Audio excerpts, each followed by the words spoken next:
The salt shaker in my hand contained enough poison to stop a human heart.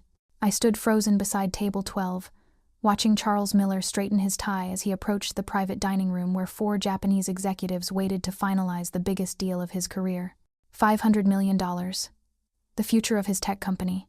His legacy. In 90 seconds, he'd take his usual seat. In 2 minutes, Melissa would personally deliver his favorite appetizer, the truffle risotto she'd been doctoring for 3 weeks, with microscopic doses of tetrodotoxin, building it up in his system like a ticking bomb. In 5 minutes, his heart would begin the irregular rhythm that would look exactly like stress-induced cardiac arrest. In 10 minutes, Charles Miller would be dead, and everyone would blame the pressure of the deal. My fingers tightened around the salt shaker I'd been pretending to refill. Inside wasn't salt. It was the crystalline powder I'd watched Melissa measure out in the kitchen, the same substance I'd recognized from my toxicology textbook as the concentrated extract from fugu fish, enough to trigger the final cascade. Charles paused at the hostess stand, checking his phone. 48 hours ago, I was just Vanessa Brown, a broke pre-med dropout desperate enough to take any job that would keep me from losing my apartment. Now I was the only thing standing between this man and murder. Vanessa, Melissa's voice cut through my paralysis. Take the risotto to Mr. Miller, table 12, now. The plate sat under the heat lamp. Innocent-looking creamy rice dotted with black truffle shavings, death disguised as luxury. I'd watched her prepare it with the same careful attention she gave everything else, never suspecting until I'd seen her slip into the supply closet and emerge with that unmarked vial. Charles looked up as I approached, those dark eyes that had seemed so tired lately, now bright with anticipation. He'd built his company from nothing, worked 20-hour days for 15 years to get to this moment. His ex-wife was about to steal it all with a few grains of poison. Perfect timing, he said, settling into his chair. I'm starved. The Japanese executives bowed politely as I set down their plates. Mr. Yamamoto, the lead investor, was already reaching for his chopsticks. This merger would create 3,000 jobs, fund breakthrough research in renewable energy, change the trajectory of the entire tech industry. All of it would die with Charles in approximately 3 minutes. Your risotto, Mr. Miller. My voice sounded normal, steady. Years of customer service training overriding the adrenaline flooding my system. Thank you, Vanessa. He actually remembered my name. In 3 weeks of serving him, watching him grow progressively more exhausted, more pale, more unsteady, he'd always been kind to the staff. Never condescending, never rude, just a man working himself to death, except he wasn't doing it to himself. His fork hovered over the plate. Hey, my friend, hope you're doing well. Drop a comment and let me know how you're feeling about this story so far and where you are watching from. I thought about my bank account. $247 and dwindling. My eviction notice. 7 days and counting. My student loans. $180,000 that would follow me to the grave. I thought about Melissa's carefully constructed reputation, her connections throughout the city's restaurant scene, how one word from her could blacklist me from every decent service job in town. Then I thought about Charles Miller's heart stopping in the middle of the most important presentation of his life, his body convulsing as his nervous system shut down, the paramedics arriving too late, because everyone would assume it was just stress. The fork was moving toward his mouth. Sir? The word escaped before I could stop it. He paused, risotto balanced on his fork, eyebrows raised questioningly. Every eye in the room was on me now. Mr. Yamamoto's assistant looked annoyed by the interruption. Melissa had emerged from behind the bar, her perfectly composed face showing the first hint of confusion I'd ever seen there. This was it. The moment that would define everything that came after. Save his life and lose everything I thought I needed, or stay silent and let a good man die for money. Charles's fork was still suspended, waiting. You have to leave, I whispered. Now. The confusion on his face deepened. I'm sorry? My voice cracked as I spoke louder. Don't eat that. Don't eat anything. You have to leave this restaurant immediately. Mr. Yamamoto's face darkened with offense. Excuse me, what is happening here? But Charles was looking at me, really looking, and something in my expression made him set down his fork. Vanessa, what's wrong? The food is poisoned. The words tumbled out in a rush. Your ex-wife has been slowly poisoning you for weeks. That risotto will kill you. The symptoms you've been having, the fatigue, the irregular heartbeat, the confusion, it's tetrodotoxin poisoning. She's been building up the dose, and this is meant to be the fatal one. Silence stretched like a held breath. Melissa's laugh was like broken glass. This is ridiculous. She's obviously having some kind of breakdown. Security. But Charles wasn't moving. His eyes were locked on mine, and I could see him processing, remembering, the gradual decline. The way he only felt sick after eating here. The convenient timing of it all. You're suggesting my ex-wife is trying to murder me. His voice was carefully neutral. I'm not suggesting anything. I'm telling you she's been putting fugu toxin in your food. Check the supply closet behind the kitchen. There's an unmarked vial hidden behind the cleaning supplies. The symptoms match perfectly with everything I studied in pharmacology. This isn't stress-induced cardiac episodes. This is systematic poisoning. Mr. Yamamoto stood abruptly. This is most inappropriate. We will reschedule when you have resolved your domestic troubles. Wait. Charles held up a hand, still watching me. How do you know about tetrodotoxin? I was pre-med at Johns Hopkins before I had to drop out. I worked in a research lab that studied neurotoxins. The truth felt dangerous and liberating at the same time. I know what fugu poisoning looks like, and I know you've been displaying every single symptom. Melissa stepped forward, her composure cracking. This is insane. You're listening to a waitress who's clearly delusional. Charles, eat your food. You're being paranoid. But something had shifted in Charles's expression. Recognition, understanding, maybe even relief at finally having an explanation for weeks of mysterious illness. Call the police, he said quietly, and get Dr. Morrison on the phone. Tell him I need emergency blood work for exotic toxins. Charles, please. Melissa's voice had gone high, desperate. Now I understand why you insisted I always eat here before important meetings, he continued, his voice gaining strength.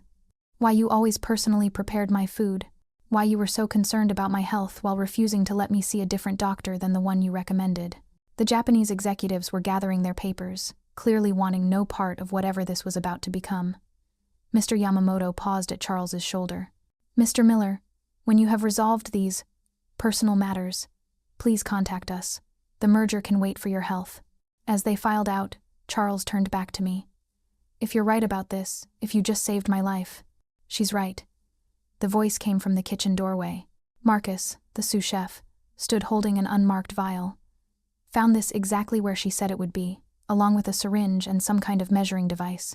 Melissa made a sound like a wounded animal and bolted for the back exit. Charles was on his phone, speaking rapidly to someone about police and paramedics and toxicology tests, but his eyes never left mine. Why? He asked when he hung up. Why did you risk everything to warn me? You barely know me. I looked around the restaurant that had been my lifeline, now likely to become the scene of a criminal investigation. I thought about my empty bank account, my uncertain future, the job I'd just thrown away. Because nobody deserves to die for money, I said simply, and because the right thing isn't always the safe thing. Something passed between us in that moment, understanding, respect, the beginning of something I couldn't yet name. Charles Miller might be wealthy and powerful, but right now he was just a man who'd almost died. Looking at the woman who'd chosen his life over her own security. Thank you, he said, and the simple words carried the weight of everything we both understood had just changed forever. In the distance, sirens began to wail. The emergency room at St. Mary's Hospital smelled like disinfectant and fear. I sat in a plastic chair that had seen too many crises, watching Charles submit to his third blood draw in 2 hours.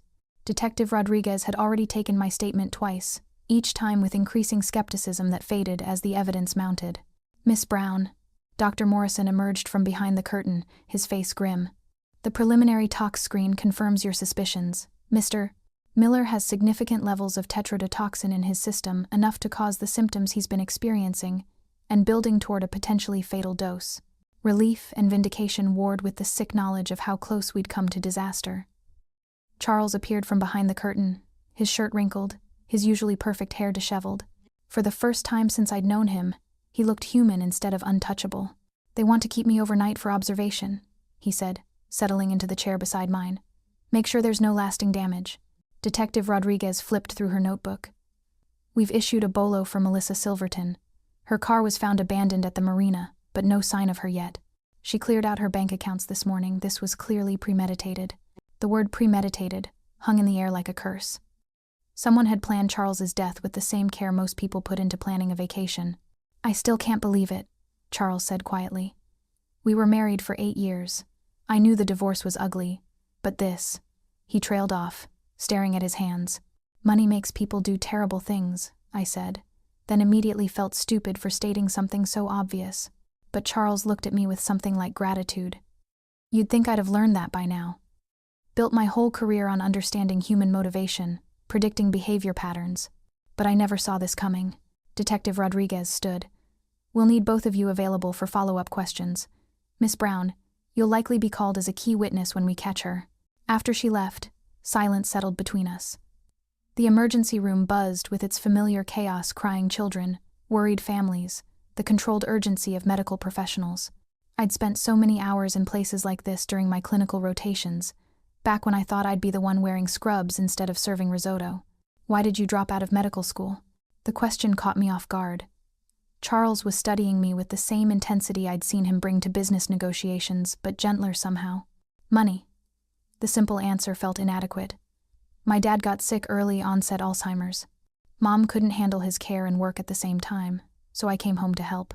Used up my savings, took out loans for his treatment, fell behind in classes. I shrugged like it didn't matter, though we both knew it did.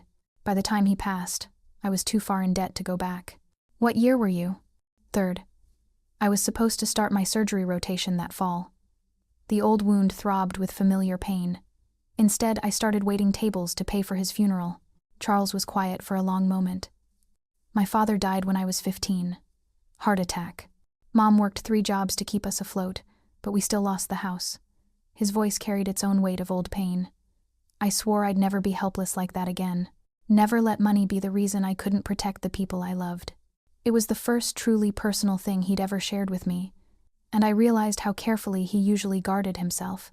Wealth created its own kind of isolation, never knowing if people saw you or just your bank account.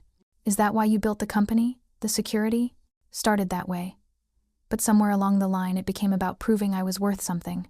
Every deal, every expansion, every success was evidence I wasn't that scared kid anymore. He laughed humorlessly. Ironic that my ex-wife tried to kill me for the very thing I built to feel safe. A nurse approached with discharge papers. As Charles signed them, I found myself studying his hands steady now, but I remembered how they'd trembled slightly when he'd set down that poisoned fork. How close had we come? Another minute? 2? I need to ask you something, he said suddenly. And I want you to be honest. My stomach tightened. Here it came, the questions about my motives, my background, whether I could be trusted. Why were you working at that restaurant?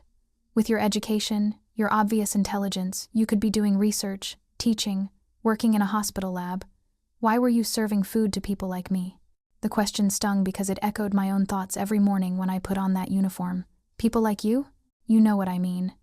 People who take their education for granted, who never had to choose between their dreams and their family's survival. His voice was quiet, almost ashamed.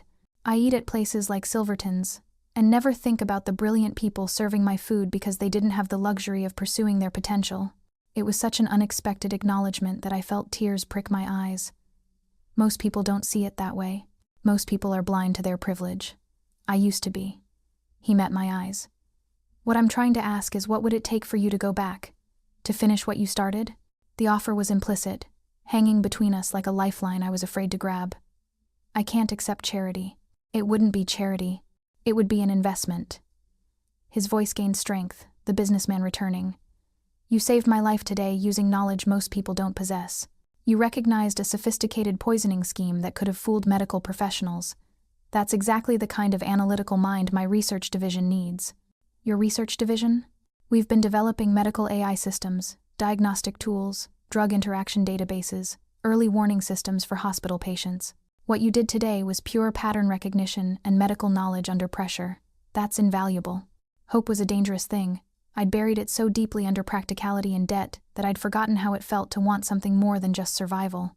I'd have to start over. I'm 3 years behind. My knowledge is rusty. Knowledge isn't the hard part. You already proved you have the instincts, the dedication, the courage to make life or death decisions under pressure. The rest can be taught. A part of me wanted to say yes immediately. But another part, the part that had learned to expect disappointment, held back. Why? I asked. You don't owe me anything more than a thank you. Charles stood, extending his hand to help me up.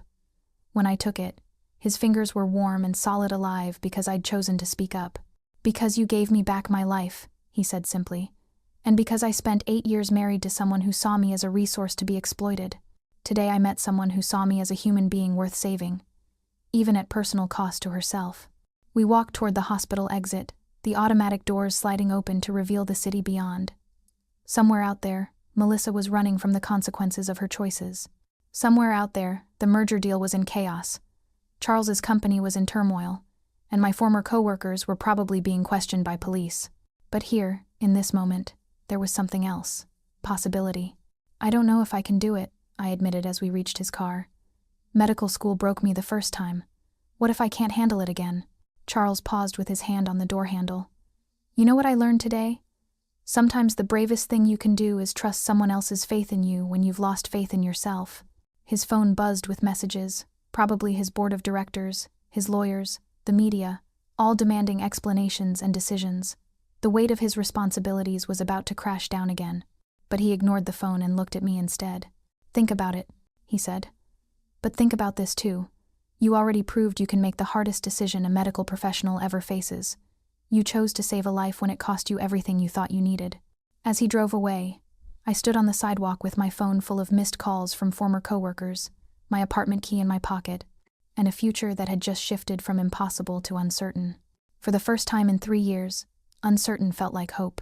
The call came at 3:47 a.m., jolting me from the first decent sleep I'd had in weeks.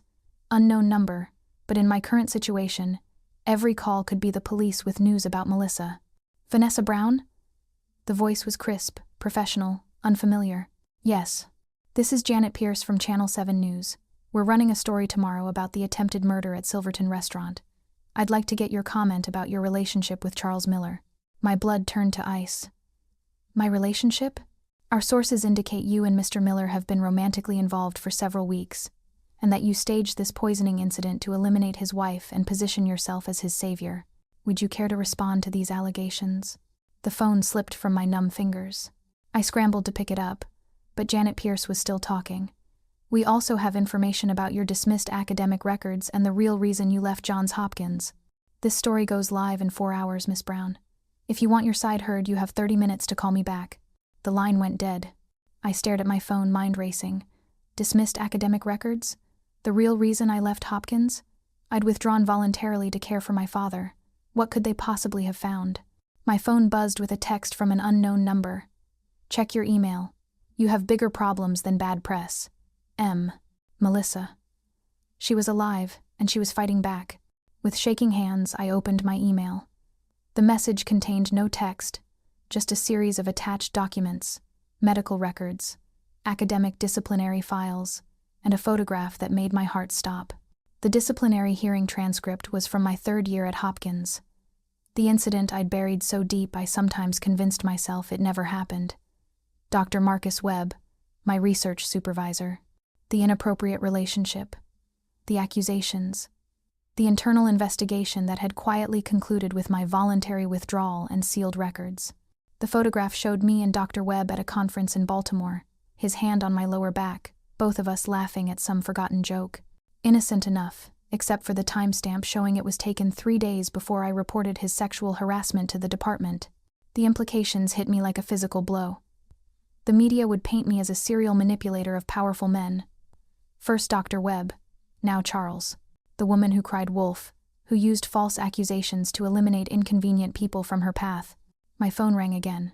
Charles this time. "Vanessa, I need you to listen very carefully." His voice was tight with controlled panic. "Channel 7 is about to run a story that will destroy both our reputations. They're claiming we've been having an affair, that you helped me orchestrate Melissa's disappearance for financial gain. I know, they called me, but Charles, there's more. They're also saying the poisoning was staged, that we hired actors to play the Japanese investors, that the whole thing was an elaborate performance to frame Melissa and give me grounds to challenge the prenup. That's insane. The blood tests confirmed. They're claiming I could have ingested the toxin voluntarily in smaller doses, built up a tolerance, then taken a larger amount with an antidote already in my system. The sophisticated nature of the accusations chilled me. This wasn't random media speculation. Someone had fed them a carefully constructed narrative. "Melissa's behind this," I said. "She just sent me sealed records from my time at Hopkins. Things that were supposed to remain confidential." Silence on the other end of the line. "What kind of records?" I closed my eyes, feeling the weight of my buried shame. I was sexually harassed by a professor in my 3rd year. I reported it, but he was a department head with tenure and connections. The investigation became complicated. They said I'd been leading him on, that there was evidence of a consensual relationship that I later regretted. I was given a choice: withdraw quietly or face a formal hearing that would destroy my reputation. Jesus, Vanessa. I was 23 and scared and just wanted it to go away, so I let them bury it. The old humiliation burned fresh. But now Melissa has those files, and she's going to use them to paint me as someone who destroys powerful men's careers with false accusations. Charles was quiet for a long moment. When he spoke, his voice was steady but strained. My board is meeting an emergency session at 6 a.m. The Japanese investors are threatening to withdraw from the merger completely. They don't want their company associated with a scandal involving murder, sexual impropriety, and corporate fraud. The cascade was beginning. One decision, my choice to save his life, was triggering consequences I'd never imagined. I have to resign from the company, Charles continued. Step down as CEO immediately, sell my shares to prevent the stock from collapsing. It's the only way to save the merger and protect 3,000 jobs. Charles, no. There's more. My lawyer says if the media narrative takes hold, you could be charged as an accomplice. Conspiracy to commit fraud, accessory to whatever financial crimes they think we committed together, even though we both know it's all lies. My apartment suddenly felt like a trap. What are you saying? I'm saying we have a choice to make, right now, that will determine the rest of our lives. His voice carried the weight of impossible decisions. We can fight this together, and probably both lose everything: your chance to return to medicine, my company, our reputations, possibly our freedom. Or we cut ties completely. You give an interview saying I hired you to help me frame Melissa, that you were just a paid employee who went along with my plan. I take full responsibility for everything. You walk away clean, and I deal with the consequences alone. You want me to betray you, after everything you've offered me? I want you to save yourself, because one of us should survive this intact. The sacrifice in his offer was staggering. He was willing to destroy his own reputation to protect mine, even though I was the one who'd brought this chaos into his life. My phone buzzed with another text from Melissa. TikTok. The story goes live in 2 hours. Choose wisely. There's a third option, I said suddenly. We find Melissa before this story breaks, force her to recant, to admit she fabricated the evidence. Vanessa, she's probably left the country by now. No, she hasn't. I was thinking fast, my mind clicking through everything I knew about her. She's still here, still pulling strings. You don't orchestrate something this elaborate from a distance. She's watching this unfold. Even if you're right, we have no idea where. I know where she is. The certainty surprised me. But as soon as I said it, I knew it was true. The restaurant. She built that place from nothing, poured 8 years of her life into it. People like that don't just walk away. She's there, in her office, watching the news coverage and waiting to see if her plan works. That's impossible. It's a crime scene. The police would have finished processing it hours ago. This isn't a murder scene anymore, just an attempted poisoning. They'd seal off the kitchen maybe, but the rest of the building? I grabbed my keys. She knows that place better than anyone. All the ways in and out. All the blind spots. It's the perfect place to hide while maintaining control. This is insane. If you're wrong, if I'm wrong, we're finished anyway. But if I'm right, we have a chance to stop this before it destroys both our lives. Charles was quiet for a long moment. If we do this, if we confront her, there's no going back. Whatever happens next, we're in it together. The words hung between us, heavy with implication. This wasn't just about clearing our names anymore. It was about choosing to trust each other completely, to bet our futures on a partnership built in crisis. I know, I said. Are you willing to risk everything on the word of a woman you've known for 3 weeks? You risked everything on the life of a man you'd known for 3 weeks. His voice carried a note of something I couldn't quite identify. Respect, affection, maybe even love. Seems fair. Outside my window, the first hint of dawn was lightening the sky. In 2 hours, our lives would change forever. The only question was whether we'd face that change as allies or strangers. Meet me at Silverton's in 20 minutes, I said. And Charles? Whatever we find there, whatever happens next, I'm glad I saved your life. Even knowing what it would cost you? I thought about my empty bank account, my uncertain future, my reputation hanging by a thread. Then I thought about Charles Miller alive instead of dead, about the possibility of redemption, about the connection growing between us despite impossible circumstances, especially knowing what it would cost me. As I hung up and grabbed my jacket, I realized I'd just made the most irreversible decision of my life. In 20 minutes, I'd either save both our futures or destroy them completely. There was no middle ground left. The parking lot behind Silverton Restaurant was empty except for Charles's Tesla and the dumpster, where I'd once thrown away perfectly good food because customers sent it back untouched.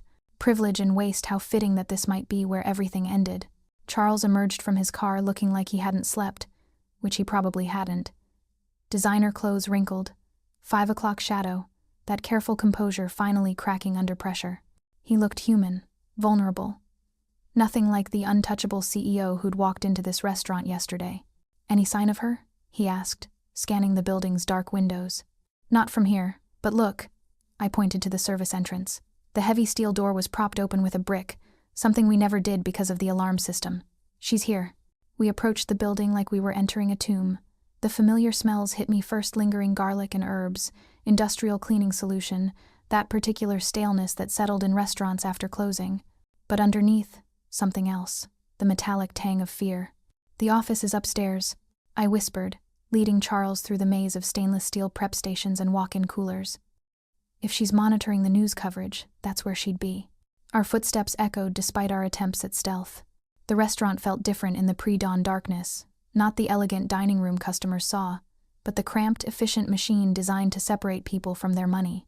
How many times had I navigated these narrow hallways, carrying trays to tables full of people who never saw me as anything more than a service function? The stairs to Melissa's office creaked with each step. Charles's hand brushed mine as we climbed, and I realized we were both terrified. Not just of confronting Melissa, but of what we might find, what we might have to do to survive this. Light seeped from under her office door. The soft glow of computer screens and the barely audible murmur of voices, television news coverage. I pressed my ear to the door and caught fragments. Romantic relationship with the accused victim. Pattern of manipulation dating back to medical school. Financial motive for staging the poisoning attempt. My stomach clenched. They were already running the story. Charles checked his phone. 5:23 a.m. We'd lost precious time getting here. I reached for the door handle, but Charles caught my wrist. What if she has a weapon? He whispered. I hadn't considered that. Melissa was methodical, calculating, but cornered animals did unpredictable things. Still, we'd come too far to hesitate now. Then we deal with it, I said, and pushed open the door. Melissa sat behind her mahogany desk like a queen holding court, 3 computer monitors displaying different news channels. She didn't look surprised to see us. If anything, she looked triumphant. Vanessa, Charles, right on schedule. She gestured to the screens. I was just watching your careers die in real time. Fascinating viewing. The office was exactly as I remembered, expensive furniture, awards from culinary associations, photographs of her with various celebrities who dined here. Normal, civilized. The setting of a business owner, not a would-be murderer. Turn it off, Charles said, his voice carrying the authority that had built a tech empire. Whatever you paid them to run this story, I'll double it to kill it. Melissa's laugh was genuinely amused. You still think this is about money? That's your fundamental flaw, Charles. You believe everything can be bought. Then what is it about? Respect. The word came out like a curse. 8 years I stood beside you, building your precious company. 8 years of playing the supportive wife while you took credit for ideas I helped develop. 8 years of watching you treat me like an accessory to your success. The divorce settlement was generous. The divorce settlement was an insult. She stood, moving to the window that overlooked the dining room below. $50 million. Do you know what $50 million is compared to what you're worth? It's what you spend on a weekend retreat for your board of directors. You agreed to the prenup. I was 25 years old and in love with a man who promised we'd build something together. I didn't realize I was signing away my right to half of everything I'd helped create. Her voice carried genuine pain underneath the anger. But that's all in the past now. This is about the future. Charles stepped forward. What do you want, Melissa? Really want? I want you to lose everything the way I lost everything. I want you to know what it feels like to have your life's work stripped away by legal technicalities and gender bias. She turned back to face us. The merger is dead, Charles. Yamamoto pulled out 20 minutes ago. Your stock is in free fall. The board is meeting right now to discuss your removal. The first thread of our carefully planned confrontation snapped. We'd come here to force a confession, but Melissa was already winning. You could have just competed with me, Charles said. Built your own company, proved you didn't need me. With what capital, what connections, What credibility? Melissa's composure finally cracked. You think starting over at 33 is the same as starting over at 25? You think the venture capitalists who worship you would even take a meeting with your ex-wife? She had a point, and we all knew it. The tech world was ruthlessly ageist and sexist.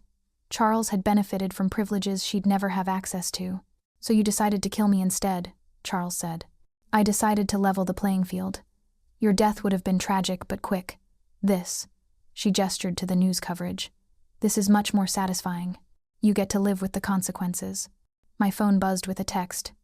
Detective Rodriguez. Need to speak with you immediately. New evidence in the Silverton case. Hope flared.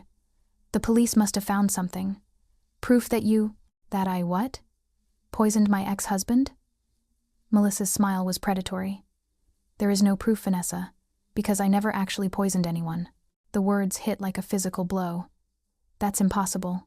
The blood tests showed exactly what they were supposed to show.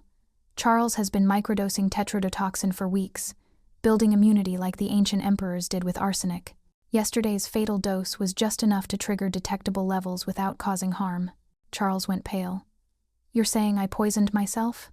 I'm saying you followed the nutrition plan I prepared for you, including the special supplements I claimed would help with your stress levels. You trusted me completely, just like you always did. Her voice carried bitter satisfaction. Tetrodotoxin in microscopic doses actually has therapeutic properties: improved focus, reduced anxiety, enhanced physical performance. It's used in traditional Chinese medicine. The room spun around me. But the symptoms, the fatigue, the irregular heartbeat, were real, but they were also reversible, and perfectly timed to occur right before your biggest deal. I needed you weak enough to seem vulnerable, but alive enough to suffer the consequences of my revelation. Charles sank into a chair. You've been planning this for how long? Since the day you handed me divorce papers that valued 8 years of my life at less than you spend on your car collection. Melissa returned to her desk, pulling out a thick folder. Everything's here. The medical research proving tetrodotoxin can be used therapeutically, the supplements you took willingly, the timeline showing gradual exposure rather than acute poisoning. She tossed the folder onto the desk. Your precious Vanessa saved you from nothing. She just made a dramatic scene that I used to destroy both your reputations. The second thread snapped. We'd been fighting a battle that was already lost, playing a game where Melissa had rewritten all the rules. The Japanese investors, I said desperately. They saw the symptoms, saw a man under extreme stress displaying signs of overwork and anxiety, which is exactly what they were supposed to see. Melissa pulled up another screen on her computer. I have emails from 3 different doctors confirming that tetrodotoxin therapy is a legitimate, if uncommon, treatment for executive stress disorders. Charles looked up sharply. Dr. Morrison would never. Dr. Morrison doesn't know what he was treating you for. The blood work I ordered showed exactly what I wanted it to show. Tetrodotoxin, yes. Fatal levels, no. Therapeutic levels that any competent physician would recognize as intentional treatment, rather than poisoning. The third thread snapped. Even our evidence was working against us. So what happens now? Charles asked. Now? Melissa's smile was razor sharp. Now you both get exactly what you deserve. Charles, you lose your company, your reputation, and your fortune. Vanessa, you lose your chance to return to medicine and probably face criminal charges for filing false reports. She moved to a filing cabinet, withdrawing another folder. I've been very thorough. Financial records showing payments from Charles to Vanessa dating back 6 weeks. Hotel receipts, restaurant bills, even jewelry purchases. All fabricated, but convincing enough to support the affair narrative. You can't have hotel receipts that don't exist. Digital receipts from hotels owned by shell companies I control. Credit card charges from restaurants that exist only on paper. It's amazing how easily financial records can be created when you know the right people. She spread the documents across the desk like playing cards. Your lawyers will spend months proving these are fake, and by then it won't matter. The damage will be permanent. Charles stood abruptly. There has to be something you want. Some deal we can make. There is, actually. Melissa leaned back in her chair. I want you to sign over controlling interest in Miller Technologies. Full ownership transfer, effective immediately. That's worth $8 billion. Consider it my proper divorce settlement, plus interest. She pulled out a contract already prepared. Sign this, and the false evidence disappears. Your precious merger goes through, your reputation stays intact, and Vanessa here doesn't go to prison for fraud. The moral compromise ladder was complete. She was asking Charles to give up everything he'd built to save both our futures. And if I don't sign? The evidence gets released to federal prosecutors in about. She checked her watch. 90 minutes. You'll both be arrested by lunchtime. My phone buzzed again. Dr. Rodriguez. Critical evidence found. Melissa Silverton in custody. Where are you? I stared at the message, my heart racing. Melissa, you need to see this. She glanced at my phone, and for the first time since we'd entered the office, her composure wavered. That's impossible. I'm right here. Unless you're not the only Melissa Silverton involved in this case. Charles moved closer to read the message. There's someone else. Someone who's been helping you. No, that's not. Melissa reached for her own phone, but Charles was faster. He grabbed it before she could dial. Who else knew about the tetrodotoxin therapy? He demanded. Who else had access to my medical records? Who else could fabricate financial documents this sophisticated? The blood drained from Melissa's face as the realization hit all of us simultaneously. She wasn't the mastermind, she was a co-conspirator, and whoever she'd been working with had just been arrested, which meant her protection was gone, her backup plan was blown, and she was trapped in this office with two people who now knew exactly how vulnerable she really was. The false summit crumbled beneath us. We thought we'd reached the climax of this confrontation, but we were still climbing towards something much more dangerous. Melissa's phone buzzed in Charles's hand. The screen showed an incoming call from MW office. MW, Charles said slowly. Dr. Marcus Webb? The name hit me like ice water. My former research supervisor. The man whose inappropriate behavior had derailed my medical career. The man who'd somehow made my accusations disappear and my records sealed. You know Dr. Webb? Melissa's voice was barely a whisper. He's on the board of Miller Technologies, Charles said. Has been for 3 years. He consulted on our medical AI projects, helped us understand the regulatory landscape for healthcare applications. The pieces clicked together with terrifying clarity. Webb hadn't just destroyed my career, he'd been tracking me ever since. Waiting. Planning. Answer it, I said, surprising myself with how steady my voice sounded. Charles hesitated, then swiped to accept the call and put it on speaker. Melissa, thank God. I've been trying to reach you. The police just arrested my assistant. Apparently someone's been using her identity for months.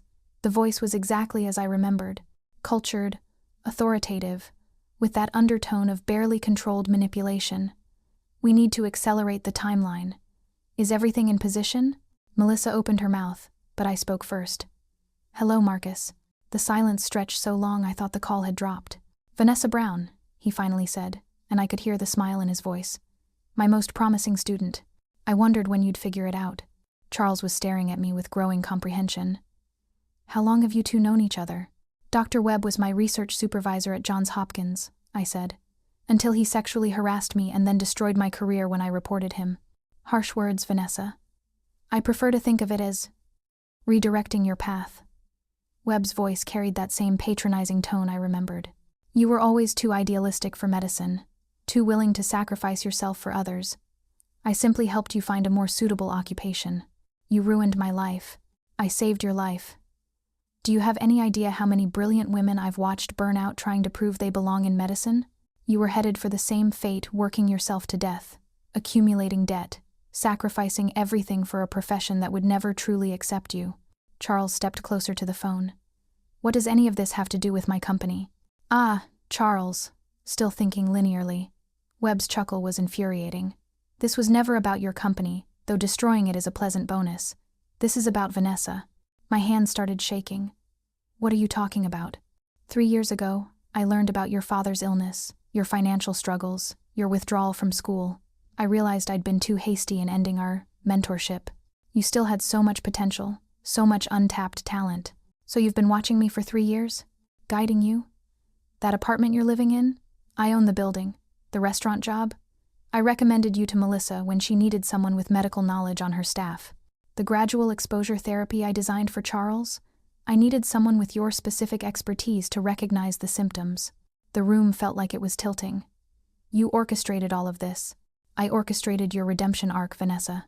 Your chance to be the hero, to save a life, to prove your worth in the most dramatic way possible. Webb's voice warmed with what might have been genuine affection. And it worked perfectly. You are exactly who I always knew you could be: brave, decisive, morally uncompromising. Charles grabbed my hand. He's been manipulating both of us. Charles was simply the vehicle, Webb continued. A high-profile victim whose salvation would demonstrate your capabilities to the world. The merger, the business implications, all of that is secondary to your professional resurrection. Melissa had gone completely pale. You used me. You made me think this was about getting back at Charles, but you were just using me to get to her. Everyone served their purpose. You provided access and medical knowledge. Charles provided the platform and the stakes. The Japanese investors provided the deadline pressure. Webb's tone was clinical, as if he were discussing a research project. But Vanessa was always the true subject of this experiment. Experiment? I could barely get the word out. A study in moral decision-making under extreme pressure. How far would you go to save a life? What would you sacrifice? How quickly could you adapt to changing circumstances? He paused. The results have been fascinating. Charles moved protectively between me and the phone. You're talking about her like she's a lab rat. I'm talking about her like she's the most gifted diagnostician I've ever encountered, held back by trauma and self-doubt. This entire scenario was designed to break through those barriers and force her to recognize her own capabilities. By traumatizing her? By threatening both our lives and careers? By giving her the chance to be magnificent? Webb's voice hardened. Do you think she would have returned to medicine any other way? Do you think Charles would have offered her a position based on her serving skills? Sometimes extraordinary people need extraordinary circumstances to discover who they really are. I sank into a chair, overwhelmed. The Hopkins records you gave to the media, they're real, aren't they? Completely real, but also completely one-sided. The full files tell a different story about a brilliant student who tried to report legitimate misconduct and was silenced by institutional politics and gender bias. Files that are now unsealed and in the hands of investigative journalists who will publish the truth. What truth? That you were the victim, not the manipulator. That I abused my position and power to silence you. That Johns Hopkins covered up sexual misconduct to protect their reputation. Webb's voice carried genuine regret. Your name will be cleared, Vanessa. More than cleared, you'll be vindicated. Charles's hand tightened on mine. And the price for this vindication? There is no price. This is my gift to her. My apology for the trauma I caused and the opportunities I stole. Webb paused. Well, there is one small condition. Of course there was. Vanessa returns to medicine, finishes her degree, takes the research position Charles has already offered her, becomes the doctor she was always meant to be. And if I refuse? Why would you refuse? Everything you've ever wanted is being handed to you on a silver platter. Your reputation restored, your debts forgiven, your future secured. Because it's built on lies and manipulation. Because you've destroyed other people's lives to create this opportunity. Charles will be fine. His company will recover. The merger will proceed once the truth comes out. Melissa. He paused. Melissa made her own choices. I looked at Charles, trying to read his expression. He was studying me with those dark eyes, and I realized he was waiting for my decision. Not trying to influence it, just waiting. There's something you haven't considered. Marcus, I said finally. Oh? I don't want your gifts. I don't want opportunities built on other people's suffering. And I don't want anything from the man who destroyed my faith in the medical profession. Vanessa, you're being emotional. Think about this rationally. I am thinking rationally. Rationally, I know that accepting this means letting you control my life again. It means validating your belief that you can manipulate people for their own good. It means becoming complicit in your abuse of power. Charles squeezed my hand, and I felt strength flowing between us. The answer is no, Marcus. I won't be your redemption project. I won't be your proof of concept. And I won't let you use Charles's life and company as props in your psychological experiment. The silence on the other end stretched for nearly a minute. You're making a mistake, Vanessa. This is your only chance to reclaim what I took from you. You're wrong, I said, looking directly at Charles. You took my chance to become a doctor on your terms. But you never took my chance to become a doctor on my own terms. I reached for the phone and ended the call. The office fell silent except for our breathing and the distant hum of traffic outside. Melissa was staring at us like we'd just committed suicide. Do you have any idea what you've just done? She whispered. He controls everything. The evidence, the media narrative, the legal proceedings. Without his protection. We figure it out ourselves, Charles said simply. Together. I turned to face him fully. Together? After everything you've learned about my past, about the way I've been manipulated, about the chaos I've brought into your life, especially after all that. His voice was steady, certain. Webb was right about one thing, you are magnificent, but not because of his manipulation. Despite it, Something shifted between us in that moment. The carefully maintained professional distance, the uncertainty about motives and obligations, all of it fell away.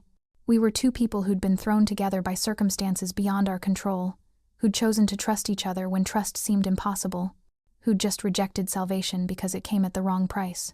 "So what now?" I asked. Charles smiled, and for the first time since I'd known him, it reached his eyes. "Now we do what Webb never expected. We take control of our own story."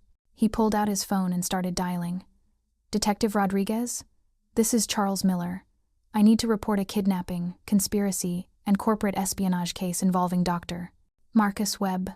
As Charles detailed Webb's confession to the police, I realized the pivot point wasn't just about the case or our careers. It was about choosing each other over security, truth over manipulation, uncertain freedom over comfortable control. Webb had orchestrated this entire scenario to force me back into medicine under his terms. Instead, he'd given Charles and me something much more valuable: the chance to choose each other freely, with full knowledge of the costs and complications. The gravitational center held. We were bound together now, not by convenience or gratitude or even attraction, but by the kind of trust that could only be forged in crisis. Whatever came next, we'd face it as equals. Detective Rodriguez arrived with backup, but by the time they reached the office, Melissa was gone. The window behind her desk stood open, 3 stories above the alley where she'd apparently rappelled down using the fire escape, professional, prepared, and completely untrackable. "She left this," Rodriguez said, holding up a tablet. The screen showed a timer counting down, 47 minutes and decreasing. Charles leaned over to read the message displayed above the countdown. "In 47 minutes, every major news outlet in the country receives video evidence of Charles Miller and Vanessa Brown rehearsing their poisoning scene 3 days before it allegedly happened. Choose carefully." "MS. That's impossible," I said. "We never rehearsed anything. We barely knew each other 3 days ago." "Deepfake technology," Charles said grimly. "Melissa would have had access to enough footage of both of us to create convincing fake video. Voice samples from the restaurant's security system, visual footage from multiple angles." Rodriguez frowned. "You're saying she fabricated video evidence?" "I'm saying she and Dr. Webb have been planning this for months, possibly years. They've had time to create whatever evidence they needed." Charles ran his hands through his hair. "The question is whether anyone will believe us when we try to prove it's fake." My phone rang. Unknown number, but I was past caring about screening calls. "Vanessa Brown?" The voice was crisp, professional, intimidating. "Yes. This is Agent Sarah Smith, FBI Financial Crimes Division. We need you to come in for questioning regarding conspiracy to commit securities fraud, wire fraud, and racketeering in connection with the Miller Technologies merger." The bottom fell out of my world. "I'm sorry, what?" "We have evidence suggesting you and Charles Miller engaged in market manipulation to artificially inflate Miller Technologies' stock price prior to the merger announcement. We also have evidence of payments from Mr. Miller to you totaling over $300,000 in the past 6 weeks. That's impossible. I've never received any money from Mr. Miller beyond a normal tip at the restaurant. Miss Brown, we have bank records, wire transfers, and digital receipts. You can explain your side of the story in federal custody, or you can come in voluntarily. Your choice." Charles was listening, his face growing paler with each word. "I'll come in voluntarily," I said, "but I'm bringing a lawyer. You have 2 hours to present yourself at our field office. After that, we issue a warrant." The line went dead. Charles immediately started dialing. "My attorney," he explained as the phone rang. "Marcus, it's Charles Miller. I need you to what? When?" His face went ashen. "I understand. Thank you for the heads up." He hung up and turned to Rodriguez. "My attorney just fired me as a client. Said his firm can't represent someone under federal investigation for the crimes they're alleging." "What crimes?" Rodriguez asked. "Securities fraud, market manipulation, conspiracy to defraud investors." Charles's voice was hollow. "The FBI thinks we staged the poisoning incident to manipulate my company's stock price and force through the merger on favorable terms." I sank back into the chair. "Webb warned us. He said without his protection, the legal system would destroy us." "Dr. Webb called you?" Rodriguez's eyes sharpened. "He orchestrated this entire situation as some kind of psychological experiment," Charles explained. "When Vanessa refused to cooperate with his terms, he triggered this nuclear option." "You're telling me a Johns Hopkins professor has the power to manipulate federal investigations?" "I'm telling you Dr. Webb sits on the boards of 3 major pharmaceutical companies, 2 medical device manufacturers, and has consulting relationships with half the hospitals on the East Coast, Charles said. He has connections in regulatory agencies, law enforcement, and the media. If he wants to destroy someone, he has the resources to do it. Rodriguez looked skeptical. That's a pretty elaborate conspiracy theory. 3 hours ago, you would have been right, I said. But 3 hours ago, I thought poisoning someone was the worst thing you could do to them. Turns out, framing them for federal crimes while destroying their reputation is much worse. My phone buzzed with a news alert. Miller Technologies CEO and alleged accomplice face federal charges in $500M fraud scheme. Charles checked his own phone. Stock price is down 60% in after-hours trading. The board just called an emergency meeting to discuss my immediate removal. How is this happening so fast? Because Webb has been preparing for this contingency, Charles said. The evidence was already planted, the charges already prepared, the media narrative already written. All he had to do was activate it. Rodriguez's radio crackled. Detective Rodriguez, we need you at the federal building. Multiple agencies requesting coordination on the Miller Technologies case. She looked between us. I need to go deal with this. Don't leave town, either of you. After she left, Charles and I sat in silence in Melissa's abandoned office. The timer on the tablet continued its relentless countdown. 31 minutes until the deepfake video would be released, sealing our fate in the court of public opinion. I'm sorry, Charles said quietly. For what? For dragging you into this. If I hadn't offered you that research position, if we hadn't gotten close so quickly, you'd just be a witness in a poisoning case. Now you're facing federal charges. I studied his profile in the dim light filtering through the window.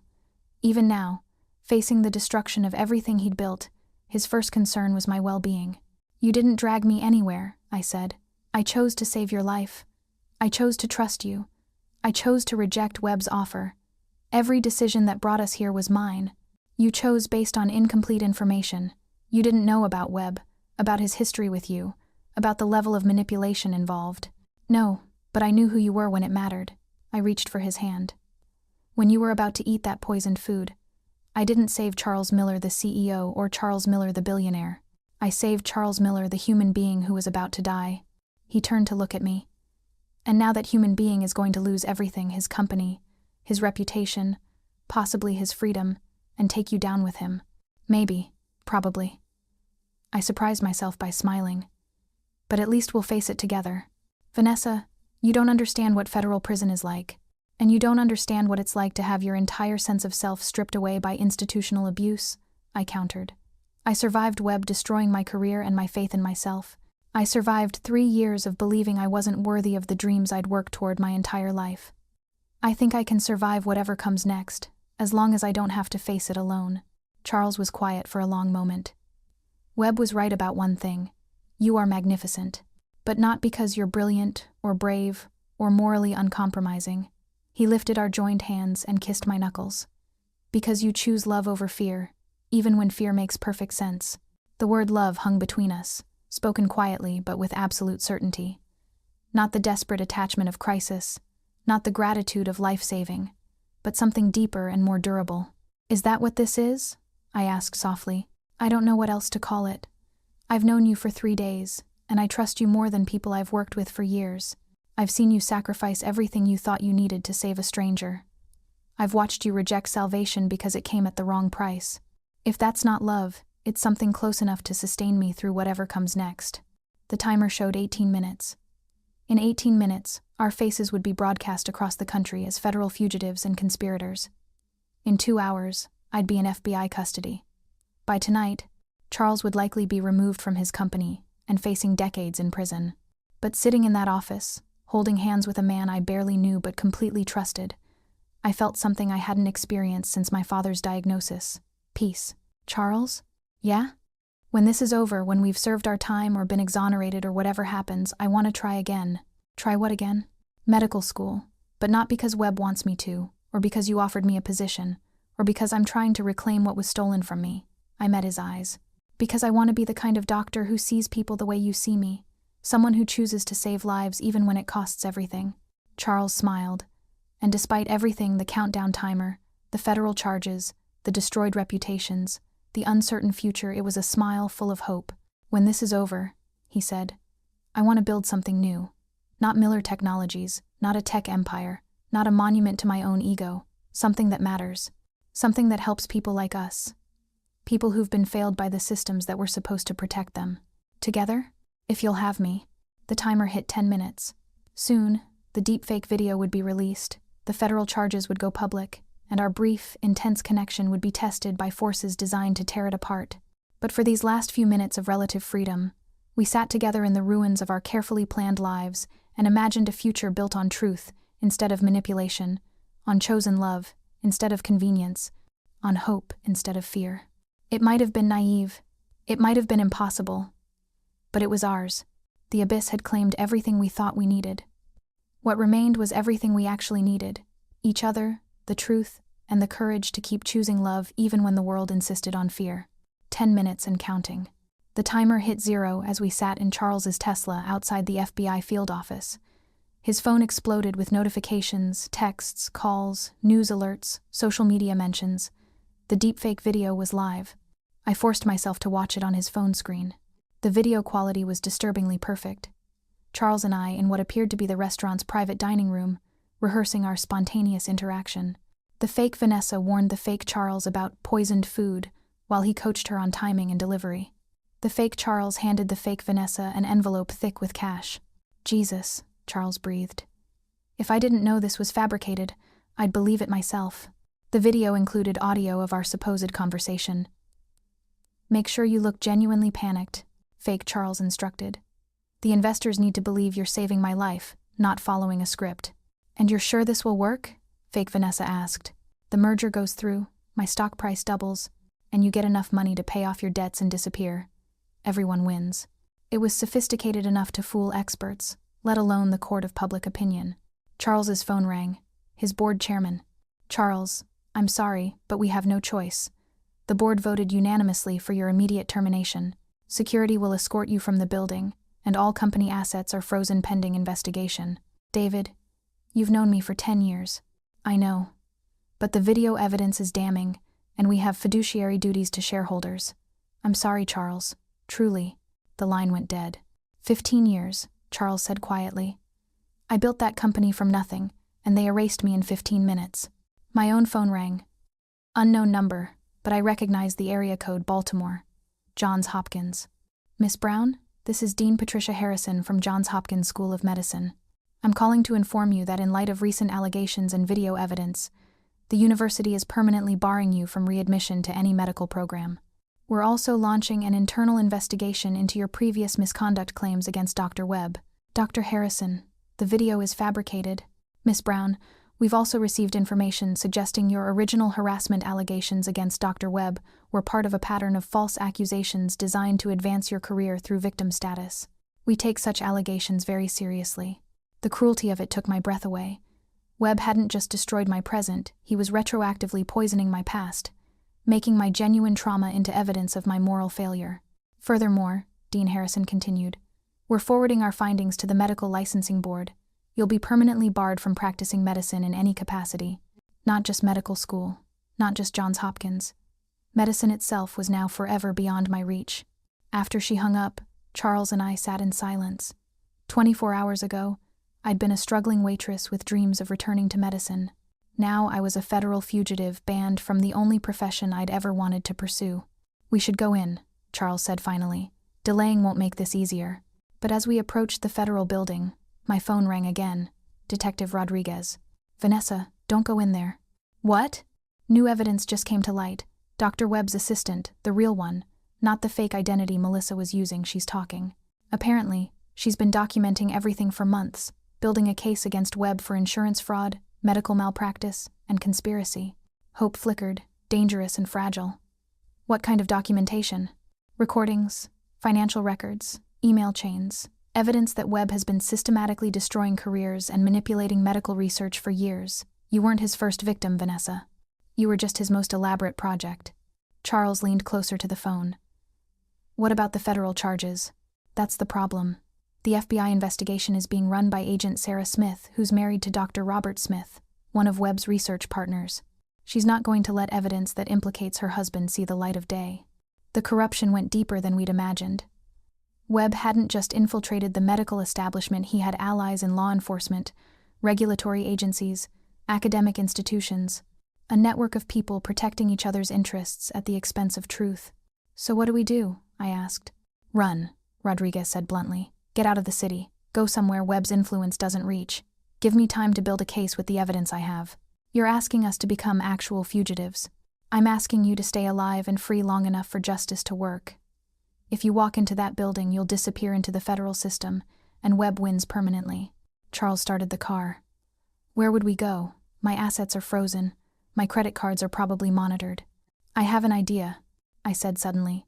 My father's cabin in Vermont. He left it to me, but it's in a trust that predates any of this. Remote, off the grid, no electronic trail.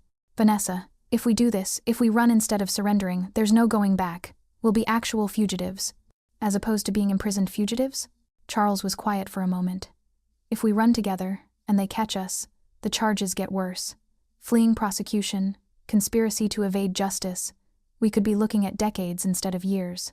And if we surrender separately, they'll use each of us against the other, offer deals to testify against our co-conspirator, try to break us by making us betray each other. The choice crystallized with brutal clarity: run together and face worse consequences if caught, or surrender separately and be forced to destroy each other to save ourselves.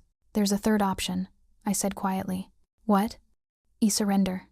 You run. Charles turned to stare at me. Absolutely not. Listen to me. You have resources, connections, the ability to fight this from a position of strength once you're clear of the immediate charges. I have nothing.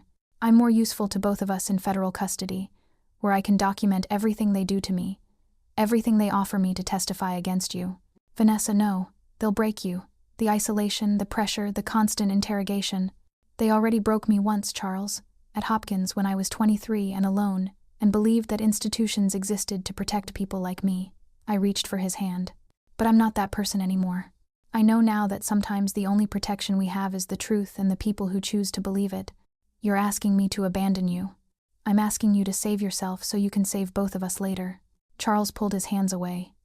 3 days ago, you saved my life by choosing to act when action meant losing everything you thought you needed. Now you're asking me to save my life by choosing to abandon the person who's become everything I actually need. Charles. No. His voice carried absolute certainty. If Webb has taught us anything, it's what happens when we let other people make our choices for us, even with good intentions. I'm not letting him separate us now. Then what do you suggest? We run together. We find Rodriguez's evidence together. We expose Webb together. He started driving north, away from the federal building, away from surrender. And if they catch us, we face the consequences together. You could lose everything. I've already lost everything. The company, the money, the reputation, all of it's gone. He reached for my hand again. But I haven't lost you, and I won't choose to lose you to save things that are already gone. As we drove through the city traffic, I realized this was the moment Webb had probably planned for. The point where external pressure would force us to betray each other, proving his cynical view of human nature. He expected Charles to choose self-preservation over loyalty. He expected me to sacrifice myself out of misplaced nobility. Instead, we were choosing the most dangerous path. Mutual trust in the face of overwhelming odds. My phone buzzed with a text from an unknown number. You have 6 hours before the manhunt begins. Choose wisely. Last chance for cooperation. MW. He's still trying to control us, I said, showing Charles the message. Then he's about to learn something he clearly doesn't understand about us. What's that? Charles smiled grimly as he turned onto the highway north. We're not his students anymore. The breaking point had arrived. External forces demanding we abandon each other. Internal fears screaming that trust was too dangerous. Practical reality insisting that separation was the only logical choice. We chose trust anyway. Behind us, the city skyline faded into the distance. Ahead, the road stretched toward an uncertain future in the mountains of Vermont. We had 6 hours before becoming wanted fugitives. No money, no allies except Detective Rodriguez, and enemies with unlimited resources. But we had each other. And for the first time since this nightmare began, that felt like enough. The breaking point had tested our bond to its absolute limit. What emerged wasn't broken, it was forged into something strong enough to withstand whatever came next. The cabin sat like a forgotten memory in 30 acres of Vermont wilderness. My father had built it with his own hands when I was 10, insisting that everyone needed a place where the world couldn't reach them. I'd never understood what he meant until now. Charles carried our meager supplies, 2 bags from a gas station, bottled water, and sandwiches that would have to last until we figured out our next move. No cell towers, no internet, no electronic trail. For the first time in days, we were truly invisible. "How long do you think we have?" he asked, settling onto the old couch that still smelled like my father's pipe tobacco. "Before they track us here?" "Maybe a day, if Rodriguez can misdirect them." I started a fire in the stone fireplace. "Before the manhunt goes national? We're probably already too late." Charles pulled out his phone, still getting intermittent signal, and scrolled through the news coverage. Miller Technologies stock hit bottom and rebounded 20% in the last hour. Apparently, some investors think the company is more valuable without me. The irony was sharp enough to cut. Webb gets exactly what he wanted. You destroyed, me exiled from medicine, your company stripped away. Maybe. Or maybe he underestimated something. What? Charles showed me his phone screen, a new video trending on social media. The title read, "The Real Vanessa Brown, Medical Hero or Federal Fugitive." I braced myself for more character assassination, but this video was different. It showed me at the hospital during my clinical rotations, caring for patients, staying late to comfort families, volunteering in the free clinic. Home videos my father had taken of me explaining complex medical concepts with the passion of someone born for the profession. Where did this come from? Rodriguez. She's been building a counter-narrative. Charles scrolled to the comment section. Look at this. Hundreds of people were sharing their own stories. Medical students who'd been harassed and silenced. Researchers who'd had their careers destroyed by powerful mentors. Women who'd been forced to choose between speaking truth and survival. It's not just about us anymore, I realized. Rodriguez turned this into something bigger. Charles's phone buzzed with a call from Detective Rodriguez. "Thank God you're somewhere safe," Rodriguez said when Charles put her on speaker. "I need to tell you what we've uncovered." "We're listening." "Dr. Webb's operation is massive. 17 women over the past decade, all following the same pattern: harassment, career destruction when they reported, then systematic manipulation to either force them back under his control or eliminate them completely." Eliminate them? 3 suspicious deaths among his former students, all ruled suicides, all after they attempted to go public with their experiences. And here's the crucial part: Agent Sarah Smith isn't just married to Webb's research partner.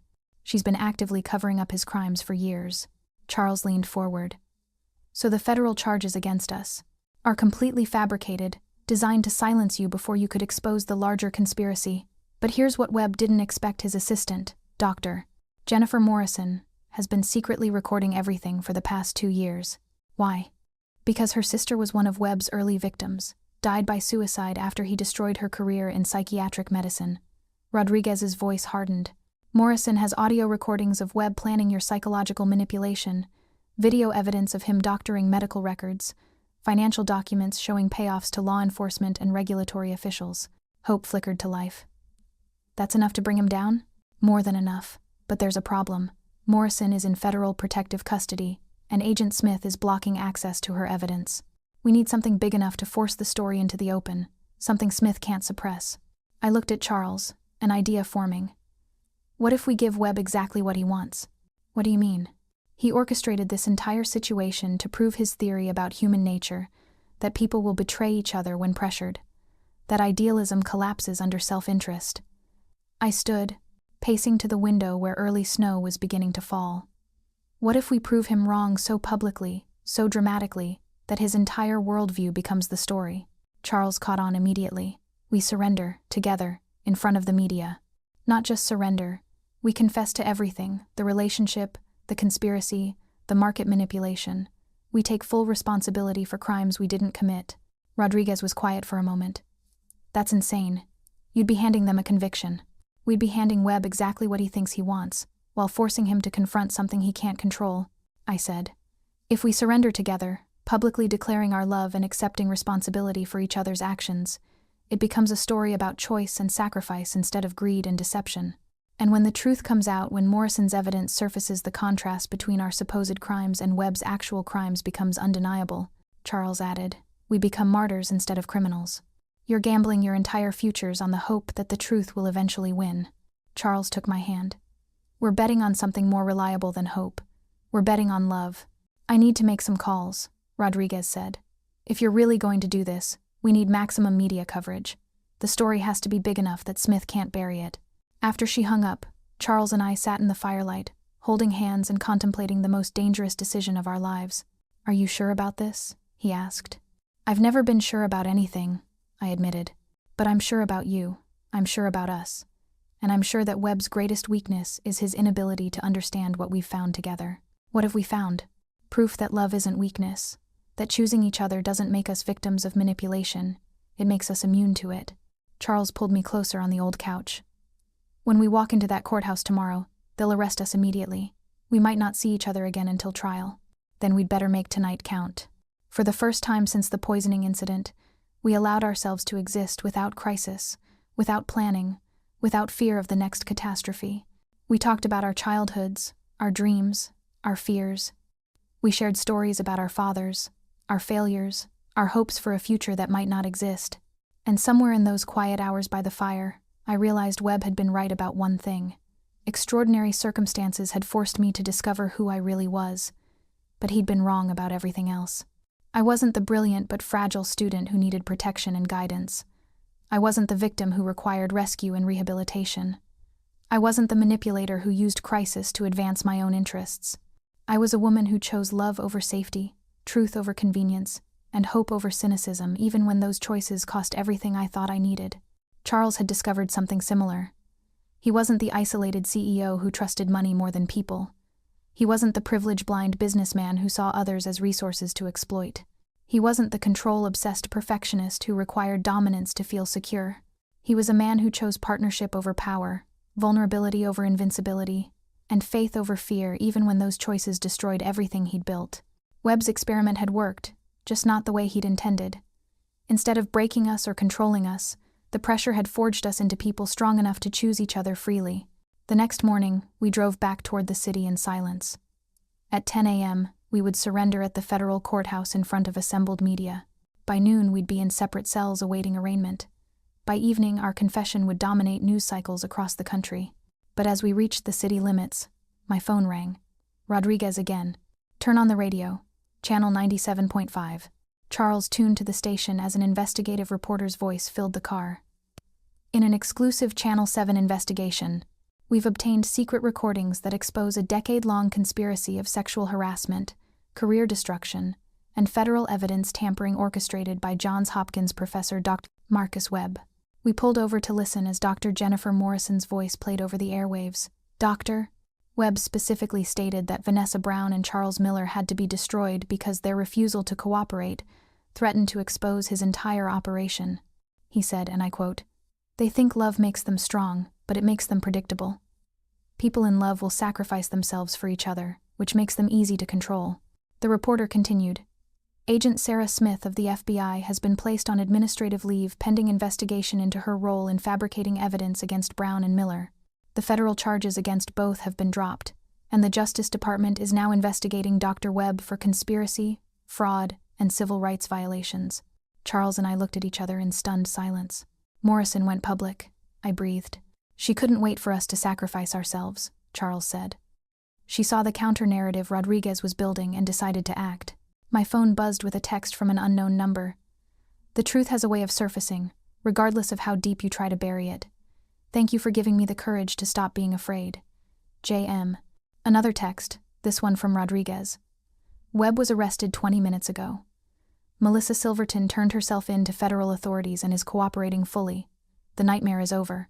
We sat on the side of the highway as the snow continued to fall, processing the fact that our willingness to sacrifice everything for each other had somehow saved us without requiring the sacrifice. "What now?" Charles asked. I thought about Webb, probably sitting in a federal holding cell, facing the destruction of everything he'd built through manipulation and control. I thought about Melissa, finally choosing truth over revenge. I thought about all the women whose stories were now being heard instead of silenced. "Now we build something better," I said, "together." Charles smiled and pulled me into his arms. "Any ideas what that looks like?" "Well, I hear there's an opening for a CEO at Miller Technologies. Actually, I was thinking more along the lines of co-founders, equal partners in something completely new. Such as a foundation for people whose careers have been destroyed by institutional abuse, medical students who've been silenced, researchers who've been blacklisted, anyone who's been forced to choose between truth and survival." I kissed him as the snow swirled around our car. "With what funding? I may have lost control of Miller Technologies, but I still own my original patents, enough to seed something revolutionary. And I may be banned from Johns Hopkins, but there are other medical schools, other ways to become a doctor. I leaned against his shoulder. We could create an entirely different kind of medical education, one where speaking truth about abuse isn't career suicide. Partnership? Partnership. As we drove back into the city no longer as fugitives but as survivors, I realized Webb's greatest failure wasn't underestimating our love for each other. It was underestimating what love could create when it chose transformation over self-protection. He tried to engineer our redemption on his terms. Instead, we'd engineered our own redemption on our terms. The experiment was over. The revolution was just beginning. 6 months later, the courtroom was packed as Dr. Marcus Webb's sentencing hearing began. I sat in the front row beside Charles, our hands intertwined, watching as 17 women testified about careers destroyed, dreams shattered, and lives rebuilt in the aftermath of his systematic abuse. Jennifer Morrison spoke last, her voice steady as she addressed the judge. Dr. Webb operated on the assumption that human beings are fundamentally selfish, that love is weakness, and that power gives him the right to engineer other people's lives. The defendants in this case, Vanessa Brown and Charles Miller, proved him wrong on every count. Webb sat motionless as the judge sentenced him to 23 years in federal prison. As they led him away, his eyes found mine across the courtroom. For a moment, I saw not the manipulative predator who'd orchestrated our nightmare, but a broken man whose cynical worldview had finally collapsed under the weight of its own contradictions. I felt pity for him. That might have been the most surprising transformation of all. Outside the courthouse, reporters crowded around us with microphones and cameras. Charles squeezed my hand before stepping up to address them. Dr. Webb was convinced that extraordinary pressure would force people to abandon their principles and betray each other, he said. Instead, we discovered that extraordinary pressure can forge extraordinary partnerships. Today's verdict isn't about punishment, it's about proof that love is stronger than manipulation, truth is more durable than lies, and hope is more powerful than fear. A reporter called out, "What's next for both of you?" I stepped forward. Next week, I start my residency at Vermont Medical Center, focusing on trauma recovery and institutional abuse counseling. I'll be working with Dr. Patricia Mills, who's developing new protocols for supporting medical students who've experienced harassment. And you, Mr. Miller? I'm proud to announce the launch of the Morrison Foundation, Charles said, named after Jennifer Morrison's sister. We provide legal support, financial assistance, and career rehabilitation for people whose lives have been destroyed by institutional abuse. Our first initiative is a scholarship program offering full medical school funding with no strings attached, just the requirement that recipients promise to speak truth, even when it's dangerous. Another reporter. Are you two still together? Charles and I exchanged a look that carried 6 months of learning to love each other in normal circumstances, not just crisis. We'd discovered that choosing each other was even more meaningful when the choice wasn't life or death urgent. We're partners, I said simply, in every sense of the word. As the crowd dispersed, Detective Rodriguez approached us. She looked different, promoted to lieutenant, carrying herself with the confidence of someone who'd chosen justice over politics and been rewarded for it. How does it feel? She asked. Weird, I admitted. For so long, our relationship was defined by external pressure, saving his life, fighting false charges, exposing corruption. Now we have to figure out who we are when nobody's trying to destroy us. And? Charles smiled. Turns out we're pretty good at building things together. What kind of things? Yesterday we closed on our first Morrison Foundation facility, a residential treatment center for medical professionals recovering from institutional trauma, I said. Charles designed the technology platform. I'm developing the therapeutic protocols, equal partners in every decision. Also, Charles added, pulling a small velvet box from his jacket pocket, we're hoping to build a family. My heart stopped. We'd talked about the future in abstract terms, but this was concrete, immediate, real. Vanessa Brown, he said, dropping to one knee right there on the courthouse steps. Will you marry me? The ring was perfect, not ostentatiously expensive, but clearly chosen with care. A simple solitaire that caught the afternoon light and threw rainbows across the stone steps. Are you sure? I asked, overwhelmed. We met under the worst possible circumstances. Our entire relationship has been crisis and chaos and choosing each other anyway. Charles finished. Every single day for 6 months, we've had the option to walk away, to find easier partners, to build separate lives. Every day we've chosen to stay. He was right. The dramatic circumstances that brought us together had ended, but the choice to love each other had continued through mundane Tuesday mornings and exhausted Friday evenings and quiet Sunday afternoons. "Yes," I said, and the word came out as both whisper and shout. As he slipped the ring onto my finger, I realized this was what Webb had never understood. Love wasn't something that happened to you. It was something you did. Every day. Every choice. Every moment when staying was harder than leaving. The reporters had noticed the proposal, cameras capturing the moment when two people who'd survived attempted murder, federal fraud charges, and systematic character assassination, decided their love story was just beginning. Later that evening, we drove back to Vermont, to the cabin where we'd hidden as fugitives, and which we'd now transformed into our weekend retreat. The same fireplace where we'd planned our surrender now warmed the room where we planned our wedding. "Small ceremony?" Charles suggested, sorting through catering options on his laptop. "Tiny," I agreed. "Jennifer Morrison, Detective Rodriguez, maybe a few people from the foundation." "Your mother?" I considered this. Mom had struggled to understand my choices, dropping out of medical school, getting involved with a billionaire, becoming a fugitive, returning to medicine at 30. But she'd stood by me through all of it. "Mom," I confirmed. "And your sister." "Deal." We worked in comfortable silence, making lists and checking dates. Normal couple activities that felt miraculous after everything we'd survived. "Charles?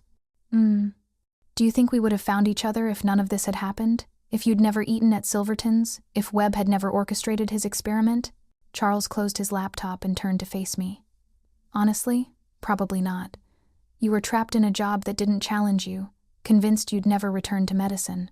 I was isolated by wealth and power, surrounded by people who wanted something from me. We might have passed each other on the street 1,000 times and never connected. So we should thank Webb? We should thank ourselves. Webb created the circumstances, but we made the choices. We chose to see each other as human beings worth saving. We chose to trust each other when trust seemed impossible. We chose to build something together, instead of just surviving separately." He reached for my hand, thumb tracing over the engagement ring. "Webb thought he was engineering your redemption, but he was wrong. You didn't need redemption. You needed the chance to show who you already were. What about you?" "I needed to learn that real security doesn't come from money or control. It comes from finding someone who chooses you freely, every day, not because they need something from you, but because they want to build something with you." Outside the cabin windows, snow was falling again. 6 months ago, that snow had hidden us from manhunters. Tonight, it was just beautiful soft white flakes catching the light from our fire, blanketing the forest in peaceful quiet. My phone buzzed with a text from an unknown number. For a moment, old panic flared. Webb was in prison, but trauma leaves echoes. The message read, "Saw the engagement announcement on the news. You two give me hope that good things can grow from bad situations. Starting my own foundation for psychiatric abuse survivors. Thank you for showing the way, Sarah Smith." Agent Smith, the corrupt FBI investigator who'd tried to bury us, had apparently found her own redemption path. "It's spreading," I told Charles, showing him the message. "What's spreading?" "The idea that people can choose to transform their pain into something meaningful instead of perpetuating the cycle." Charles pulled me close on the couch. "Think it'll last?